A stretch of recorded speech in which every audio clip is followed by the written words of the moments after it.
पश्चिम बंगाल के बालूर घाट में वोटिंग के दौरान हंगामा हुआ है। सुकांता मजूमदार और टीएमसी कार्यकर्ताओं में बहस हुई है। पश्चिम बंगाल में चुनाव से जुड़ी एक बड़ी खबर आपको यह भी बता दें कि सुबह 9 बजे तक ही पश्चिम बंगाल में 100 से ज्यादा शिकायत दर्ज करा दी गई थी टीएमसी द्वारा। ईवीएम को लेकर 100 से ज्यादा शिकायतें टीएमसी ने दर्ज कराई हैं। पश्चिम बंगाल में तनाव बना हुआ है। पश्चिम बंगाल में हर फेज के दौरान इस तरह का तनाव हम देख रहे हैं।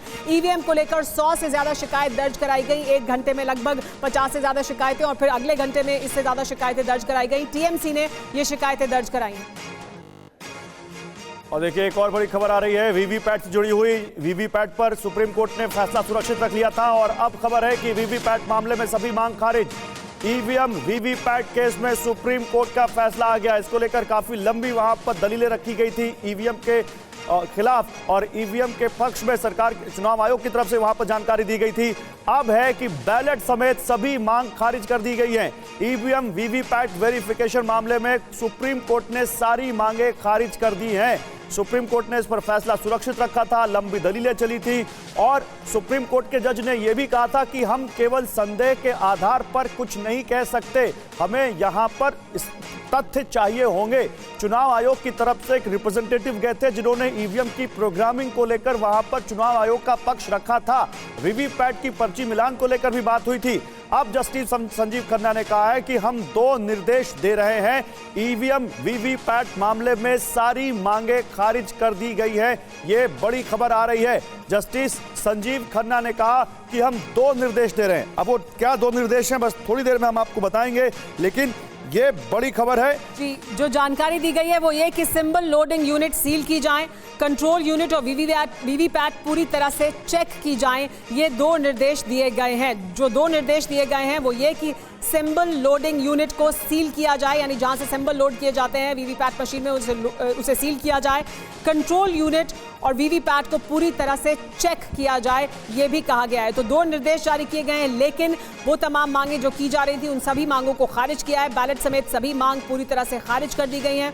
जस्टिस संजीव खन्ना की तरफ से यह भी कहा गया कि हम 2 निर्देश दे रहे हैं। जो 2 निर्देश जारी किए गए हैं उसमें सिंबल लोडिंग यूनिट को सील किया जाना है और इसके अलावा कंट्रोल यूनिट जो वीवीपैट की है उसे पूरी तरह से चेक भी किया जाए। ये 2 निर्देश दिए गए हैं। और ईवीएम की वीवीपैट पर्चियों से 100% मिलान की मांग थी। एडीआर की तरफ से याचिका रखी गई थी। जस्टिस संजीव खन्ना, जस्टिस दीपांकर दत्ता इस मामले की सुनवाई कर रहे थे और कल उन्होंने कहा था कि आज, यानी जब हम बात कर रहे हैं, कल सुबह 10:30 बजे फैसला सुनाई जाएगी और अब उन्होंने फैसला सुनाया है और उन्होंने कहा कि 2 निर्देश दिए हैं और 2 निर्देश आपके सामने हैं। एक, वीवीपैट पूरी तरह से चेक किया जाए और दूसरा निर्देश यहां पर यह है।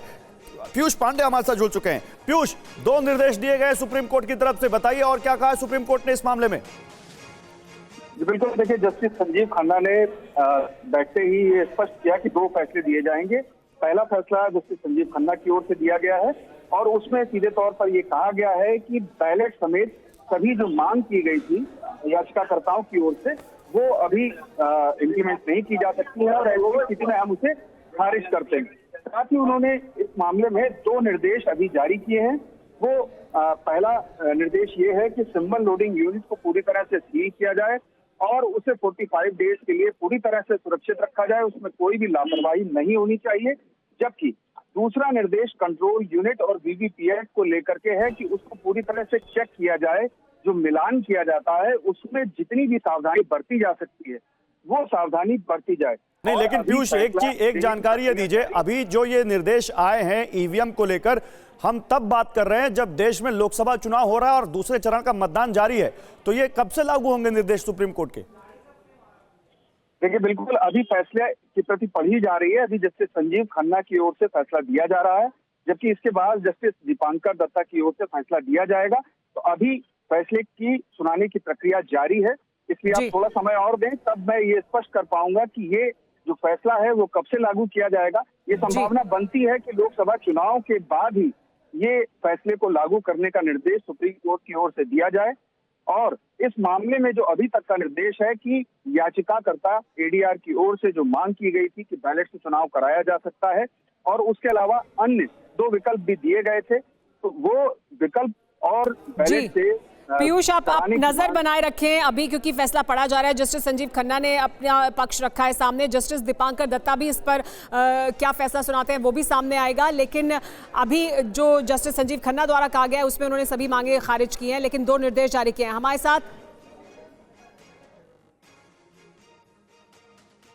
हमारे साथ आनंद प्रकाश पांडे भी जुड़ गए हैं। आनंद, ये जब फैसला सुनाया जा रहा है वो ऐसे समय में है जबकि मतदान हो रहा है, तब जबकि लगातार कांग्रेस पार्टी की तरफ से बाकी तमाम विपक्षी दलों द्वारा लगातार मांग उठती रही है ईवीएम और वीवीपैट को किस तरह से मिलान कराया जाए उसको लेकर।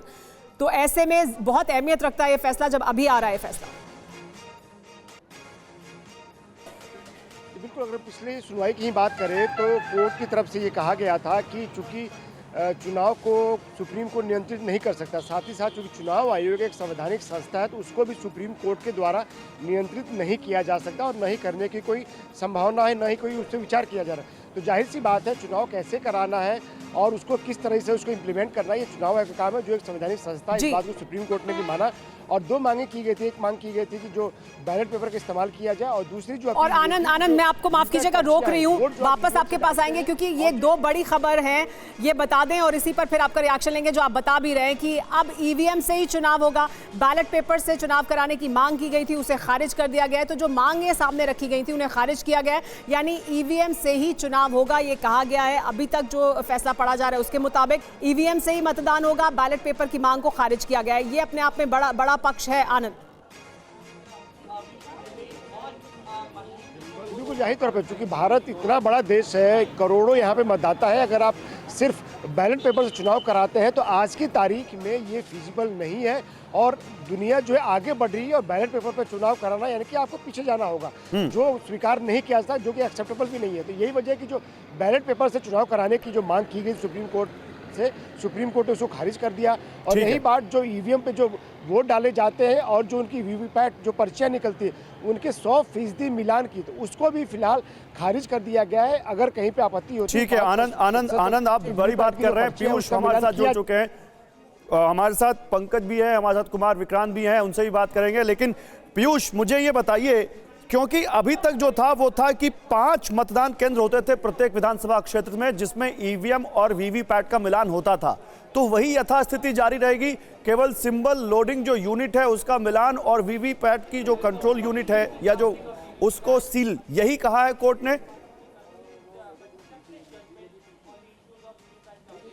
बिल्कुल, देखिए अहम बात यह है कि सुप्रीम कोर्ट का जो निर्देश है वो ये निर्देश है कि इस मामले में जो सतर्कता और सुरक्षा है उसको और सघन किया जाना चाहिए। इस मामले में किसी भी तरह की लापरवाही नहीं होनी चाहिए। जो 2 निर्देश हैं वो इसी से संबंधित हैं, जबकि इस मामले में जो याचिकाएं दाखिल की गई थी और उसमें ये सुझाव दिया गया था कि बैलेट से कराया जा सकता है, बारकोड किया जा सकता है, ये सभी जो मांग थी उनको खारिज कर दिया गया है। तो 2 निर्देश जो सुप्रीम कोर्ट की ओर से जस्टिस संजीव खन्ना की ओर से फैसले में दिए गए हैं उसमें स्पष्ट तौर पर चुनाव आयोग को यह कहा गया है कि आप इस मामले में जो सतर्कता और सावधानी है उसको और बेहतर करें। तो इस मामले में जो सवाल अभी तक उठाए गए थे याचिकाकर्ताओं की ओर से उसको लेकर के जो मांगे थी वो खारिज कर दी गई हैं, जबकि जो 2 निर्देश हैं वो सतर्कता और सावधानी को लेकर के ही हैं। जी गौरव। तो पीयूष, दरअसल और ज्यादा बेहतर कैसे बनाया जाए, वीवीपैट से मिलान को लेकर सतर्कता कैसे बरती जाए, उसके लिए तो दिशा निर्देश दिए हैं, लेकिन तमाम मांगों को खारिज किया है जो राजनीतिक तौर पर भी बार बार उठाई जाती रही हैं, जो कोर्ट के सामने भी उठाई गई थी। बिल्कुल सुमेरा, देखिए जो मांगे थी वो लोकसभा चुनाव के बीच जब इस मामले पर सुनवाई हुई और सुप्रीम कोर्ट ने इस पर लगातार 2 दिन चुनाव आयोग के जो अधिकारी थे उनसे तमाम सवाल पूछे।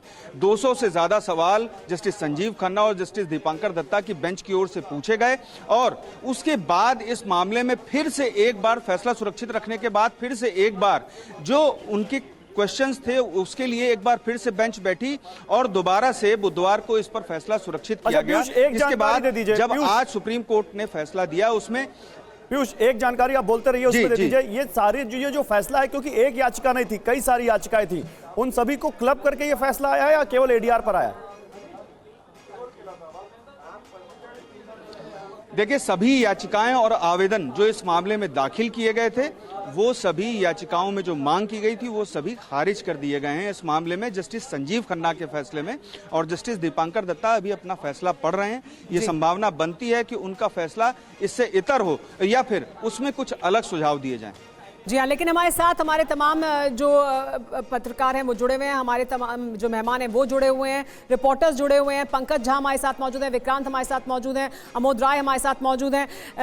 अमोद, बड़ा सवाल ये है कि चुनाव के दौरान सुनवाई भी हुई है, चुनाव के दौरान अभी इस पर एक जो जस्टिस खन्ना है उनकी तरफ से फैसला भी सुनाया गया, दीपांकर दत्ता भी अपना फैसला पढ़ेंगे, सुनाएंगे। लेकिन अभी जो जानकारी है उसके मुताबिक जो तमाम मांगे सामने रखी गई थी उन्हें खारिज किया गया है। ये चुनावी मुद्दा भी है, बड़ा राजनीतिक मुद्दा भी है, क्योंकि इसके इर्द गिर्द राजनीति होती है हमारे देश में, लगातार बार बार ईवीएम की बात होती है, बैलेट की बात होती है।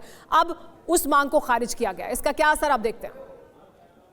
देखिए सो मेरा सीधी सी बात है, कोर्ट ने बुधवार को जो अपना ऑब्जर्वेशन दिया था उसमें जो ये बात कही थी कि हम किसी के संदेह के आधार पर फैसला नहीं सुना सकते थे। और कोर्ट ने एक एक प्रश्न पूछा इलेक्शन कमीशन से और उसने जवाब दिया कि ये टेम्पर प्रूफ है कि नहीं है, इसमें कितनी छेड़छाड़ की संभावना है, ये जानने की कोशिश कोर्ट ने की। और कोर्ट जब संतुष्ट हो गया तब उसने आज ये फैसला दिया। निश्चित तौर पर चुनावों में इसका मुद्दा हमेशा गर्माता रहा है। जब भी बीजेपी को छोड़कर जो विपक्षी दल है चुनाव हारता है तो ईवीएम का प्रश्न उठता है। और बीजेपी ने भी 2004 में ये इस प्रश्न को उठाया था, 2009 में इस प्रश्न को उठाया था, माफ कीजिएगा। लेकिन उसके अलावा बीजेपी इस प्रश्न को अब दोबारा नहीं उठाती है, लेकिन कांग्रेस या अन्य विपक्षी दल जब भी चुनाव हारते हैं तो ये प्रश्न उठता है। निश्चित तौर पर ठीक है अमोद, आप बड़ी बात कर रहे हैं, लेकिन कुमार विक्रांत के पास जाना पड़ेगा। कुमार, कांग्रेस पार्टी भी ईवीएम पर लगातार सवाल उठाती रही है। उसने कहा है कि हम नहीं कह रहे कि बैलेट पेपर प्रशांत भूषण कुछ कह रहे हैं, प्रशांत भूषण कुछ कह रहे हैं। इनमें एक प्रोग्रामेबल मेमोरी होती है क्योंकि सिंबल लोडिंग करी जाती है और इसलिए इनको मैनिपुलेट किया जा सकता है अगर आप कोई उसमें मैलिशियस प्रोग्राम डाल दें। और इस वजह से ये ज़रूरी है कि जो वीवीपैट है उसका पूरा पेपर ट्रेल का ऑडिट होना चाहिए, सारे वीवीपैट स्लिप्स को काउंट करना चाहिए। और क्योंकि वीवीपैट में भी काला शीशा लगा दिया गया था तो इस वजह से हम लोग ये कह रहे थे कि या तो उसका ट्रांसपेरेंट शीशा करिए और या नहीं तो उसको जो स्लिप जो प्रिंट होती है वोटर के हाथ में देकर और उसको उसमें बैलेट बॉक्स में डालकर और उसकी काउंटिंग कर लीजिए। सुप्रीम कोर्ट ने ये सारी हमारी मांगें को ठुकरा दिया है और ये बोला है कि अच्छा इलेक्शन कमीशन इसको एग्जामिन करे कि सारे बैलेट पेपर्स पर अगर हम वो डाल दें मार्क, उस पर मार्क डाल दें जिसको बार कोड जिसको कहते हैं, बार कोड डाल दें तो उसकी फिर मैकेनिकली मशीन से काउंटिंग हो सकती है कि नहीं, इसको एग्जामिन करें। और दूसरा उन्होंने ये बोला है कि सिंबल लोडिंग यूनिट जो होती है जिससे symbol loading constituency by constituency करी जाती है उसको कम से कम 45 दिन तक चुनाव सील करके रखा जाए और चुनाव के बाद कम से कम 45 दिन तक रखा जाए, जिससे कि अगर कोई इलेक्शन पिटिशन फाइल होती है, कोई उसकी कोर्ट मांग करता है तो उसको देखा जा सके। तीसरी बात उन्होंने ये बोली है कि जो इसमें इलेक्शन कमीशन ने बोला कि नहीं इसमें जो मेमोरी होती है वो तो चिप में बर्न्ट होती है, और तो कोर्ट ने ये बोला है कि जो भी बर्न्ट मेमोरी है उसमें 5 हर असेंबली कंस्टिट्यूंसी में 5 ईवीएम यूनिट्स की बर्न्ट मेमोरी को एग्जामिन करने का नंबर 2 या नंबर 3 कैंडिडेट दरख्वास्त दे सकता है और उसको फिर एक टेक्निकल टीम एग्जामिन करेगी, लेकिन उसका खर्चा उस कैंडिडेट को देना होगा जो उसकी मांग करता है। ये कह के उन्होंने ये सारी पिटिशन डिस्पोज ऑफ कर दी। प्रशांत सर, चूंकि अभी चुनाव चल रहे हैं और अभी 7 चरण का चुनाव है, इंग्लिश में हम बोल देते हैं। So today the supreme court delivered its judgment on EVM and VVPAT. Our demand was that because the EVMs have a programmable memory and therefore can be manipulated, so in order to avoid public apprehension, about Prashant Bhushan यहाँ पर कह रहे हैं, ADR की तरफ से पेश हुए वकील प्रशांत भूषण कह रहे हैं कि हमारी ईवीएम से जुड़ी मांगे खारिज कर दी हैं सुप्रीम कोर्ट ने। जो हमने कहा था कि वीवीपैट से 100% मिलान हो। कुमार विक्रांत हमारे साथ हैं। कुमार, कांग्रेस भी ये कह रही थी कि बैलेट पेपर हम नहीं चाहते, लेकिन हम चाहते हैं कि ईवीएम से जो वोट पड़े उसकी वीवीपैट की पर्ची से 100% मिलान हो। अब क्योंकि ये मांग सुप्रीम कोर्ट में खारिज कर दी गई है, क्या कांग्रेस पार्टी के लिए एक झटका माने इसको? निश्चित तौर पर राहुल गांधी, दिग्विजय सिंह से लेकर सैम पित्रोदा तक तमाम कांग्रेस के नेता और विपक्षी नेताओं के साथ लगातार ये मांग करते आए हैं कि बैलेट से चुनाव हो, और अगर बैलेट से नहीं होता है तो कम से कम वीवीपैट की पर्चियों का 100% मिलान हो। अब सुप्रीम कोर्ट ने जब ये याचिकाएं खारिज कर दी हैं तो कांग्रेस पार्टी के लिए एक झटका है ये, और आने वाले वक्त में कांग्रेस पार्टी किस तरीके से आगे बढ़ती है, अब उसके पास रास्ता क्या बचता है, क्योंकि अब तो उसको इसी ईवीएम के जरिए ही चुनाव में जाना होगा। लगातार कांग्रेस पार्टी के तमाम नेता ये सवाल उठाते रहे और उनका कहना था कि हमको सुप्रीम कोर्ट से पूरी उम्मीद है, चुनाव आयोग से उम्मीद नहीं है। अब सुप्रीम कोर्ट ने जब उनको झटका दिया है तो अगला कदम क्या वो उठाते हैं, क्योंकि अब 2 चरण के चुनाव हो चुके हैं, 5 चरण के चुनाव बाकी हैं। ऐसे में कोई नई व्यवस्था उनको मिल जाए ऐसा होने वाला नहीं है। अब उनके पास सिवाय बयानबाजी के अभी फिलहाल तो कुछ दिखाई पड़ता नहीं। जी हाँ, हमारे साथ पीयूष भी लगातार बने हुए हैं। पीयूष, अभी जो प्रशांत भूषण ने जानकारी दी है उसे अगर आप और विस्तार से हमारे दर्शकों के लिए बताएं कि उन्होंने कहा कि कोर्ट ने कई ऑब्जर्वेशंस दिए हैं। इसमें कोर्ट ने कई ऑब्जर्वेशंस देकर कहा है कि क्या क्या किया जा सकता है, क्योंकि अलग अलग मांग है। उन्होंने कहा है कि बर्न मेमोरी को रखा जाए, उसको दूसरे और तीसरे नंबर का कैंडिडेट चुनौती दे सकता है, टेक्निकल टीम उसका असेसमेंट करेगी। ये सब कब से लागू होगा और ये जो ऑब्जर्वेशंस है इनके क्या मायने हैं? पीयूष, आप तक आवाज आ रही है? पीयूष, आपको आवाज मिल रही है? लगता है सुमेरा पीयूष तक आवाज जा लगता है पीयूष को आवाज नहीं मिल रही है। पीयूष, अगर मिल रही है आवाज आपको तो प्रशांत भूषण ने जो जानकारी दी है और जो ऑब्जर्वेशंस हैं कोर्ट के, उसके क्या मायने हैं वो अगर आप बता पाएं।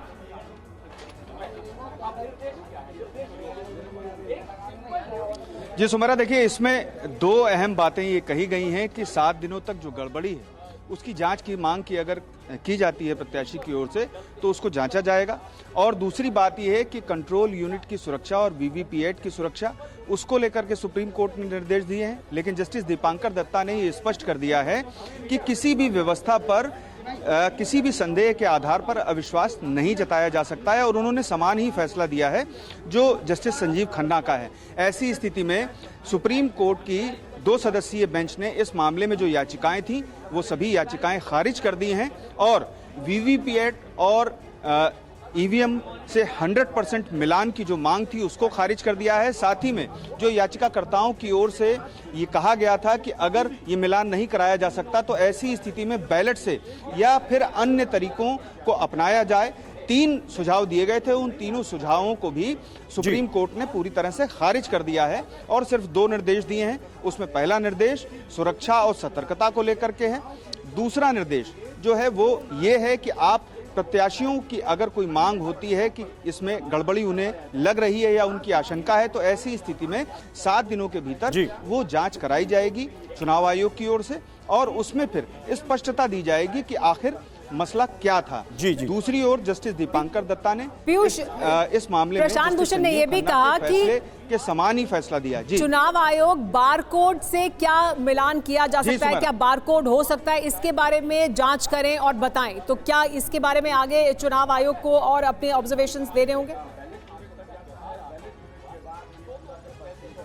देखिए, ये जो सुझाव था वो सुप्रीम कोर्ट की ओर से रखा गया था कि बारकोड से क्या कराया जा सकता है, इस तरह से मिलान क्या कराया जा सकता है, यानी कि हर एक जो वोटर है उसको बारकोड दे दिया जाए और उस बारकोड के साथ में ही जब वो वहां पर वोट डालने के लिए आए तो उस बारकोड के जरिए ही जब वो वोट डाल दे तो एक जो पर्ची निकले उसमें भी बारकोड रहे और दोनों का बाद में मिलान कराया जा सके। इसको लेकर के जो सवाल सुप्रीम कोर्ट का है वो चुनाव आयोग की ओर से को किया गया है और अब चुनाव आयोग को इसमें एडिशनली अपना जवाब स्पष्ट करना होगा कि आखिर बारकोड के जरिए क्या कोई मिलान कराने की व्यवस्था कराई जा सकती है या फिर नहीं। चूंकि लोकसभा चुनाव के दौरान ही ये कराए जाने की मांग पहले याचिकाकर्ताओं की ओर से रखी गई थी, जब सुप्रीम कोर्ट ने ये सुझाव दिया था तब सुप्रीम कोर्ट ने स्पष्ट कर दिया था कि मौजूदा स्थिति में इसे नहीं लागू कराया जा सकता, लेकिन हम चुनाव आयोग से ये जरूर पूछेंगे कि क्या इसको इंप्लीमेंट किया जा सकता है, क्या ऐसी संभावना बनती है?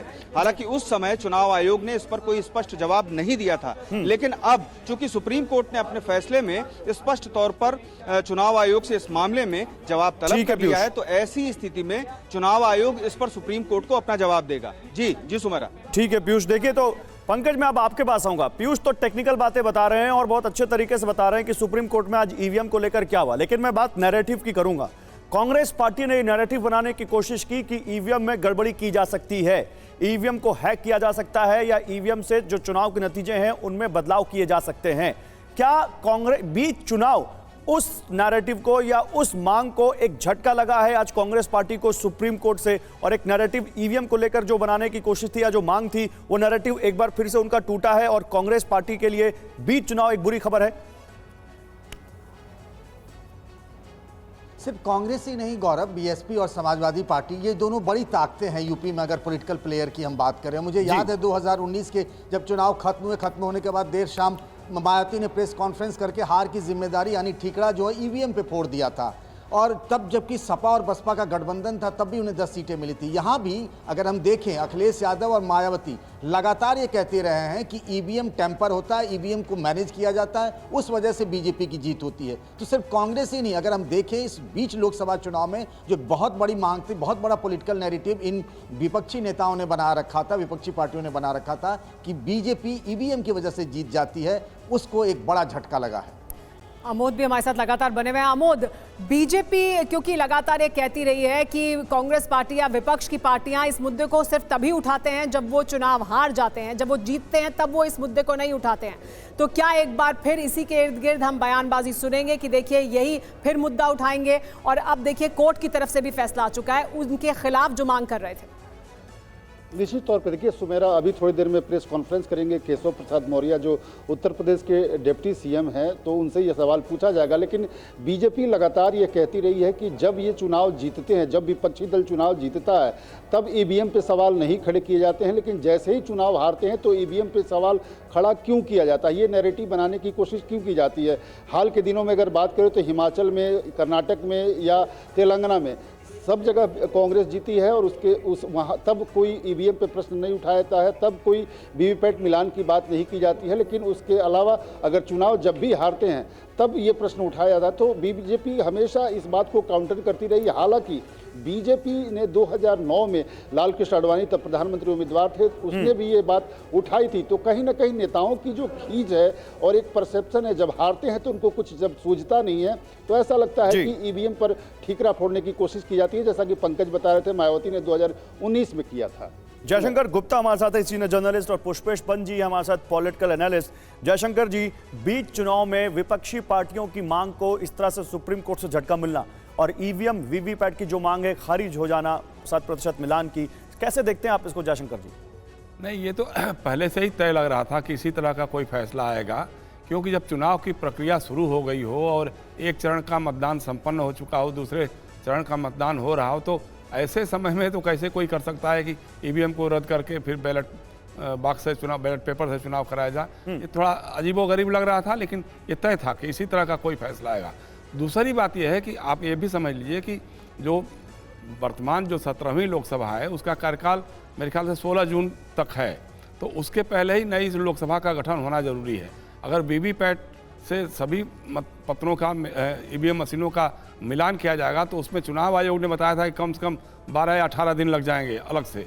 तो इसको देखते हुए संभव नहीं लग रहा था कि इस तरह का कोई चुनाव आयोग फैसला करेगा। हालांकि सुप्रीम कोर्ट इस तरह का कोई फैसला करेगा। हालांकि पहले से जो था कि 5% ईवीएम मशीनों का मिलान जो है वीवीपैट से किया जाना चाहिए, हालांकि वो 5% को भी इन लोगों ने कर दिया था कि एक क्षेत्र से 5 ईवीएम मशीनों के जो मत होंगे उसका मिलान कराया जाएगा वीवीपैट से, वो भी पूरी तरह से नहीं हो सका था।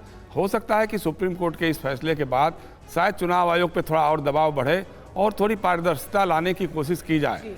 और ये कहा भी गया है कि आप एहतियात जितनी बरती जा सकती है, सुरक्षा जितनी सुनिश्चित की जा सकती है वो की जाए। पुष्पेश पंत जी, राजनीतिक तौर पर इस मुद्दे को विपक्ष की तरफ से, सत्ता पक्ष की तरफ से अपने अपने फायदे के हिसाब से उठाया जाता है और उठाया जाता रहा है अभी तक।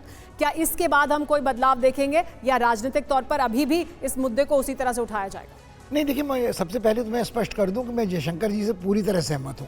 मुझे लगता है कि ये एक तरह से हर एक को अनपेक्षित फैसला है, ऐसा तो बिल्कुल नहीं है। और एक बार चुनाव की प्रक्रिया शुरू होने के बाद इतने दशकों से ईवीएम इस्तेमाल किए जाने के बाद बैलेट की तरफ लौटना तो कुछ पाषाण युगीन इतिहास में लौटने के जैसा हो जाएगा। और ये सिर्फ हाइपोथेटिकल मानना कि कोई मशीन है जिसमें कोई गड़बड़ की जा सकती है इसलिए ये होना चाहिए, ये भी बिल्कुल बेकार का लचर तर्क है। और 100 बात की एक बात जो आपने कहा कि जब आप जीतते हैं तब ईवीएम ठीक है, जब आप हारते हैं तो ईवीएम गलत है, तो पूरे चुनाव के दौरान इसको एक प्रमुख मुद्दा बनाना मेरे ख्याल में विपक्ष की लाचारी थी।